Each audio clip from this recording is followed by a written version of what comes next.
Замун уу би онцлог сургуулийн 9 ангийн сурагч төгөлдөр байна. Тэгээд өнөөдөр зуныхаа даалгаврыг биелүүлэх гэж байна. Тэгээд энэ хоол хийгээд тэрийг бичлэгээр явуулна гэсэн. Тэгээд өнөөдөр миний хийж байгаа хоол болохоор дахианы махан котлет хийн.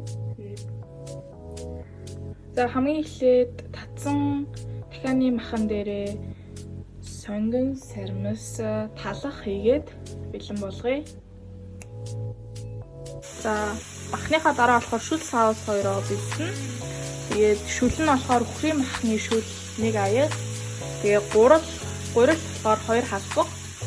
Ус 1 аяга хийсэн шүл байгаа. Тэгээд саус нь болохоор алимны цуу, ус 2 халбаг. Тэгээд нутагдлан сармас, тэгээд сахар 2-ны 1 халбаг, сой соус 2 халбаг, хич 1 халбаг хийсэн байгаа. Соусндаа хийх мөг, сонгон 2-оо бэлдсэн. Будаа шархадоо маха шараад ингээд мах байна. Дараа нь мөг сонгоноо шараж агаад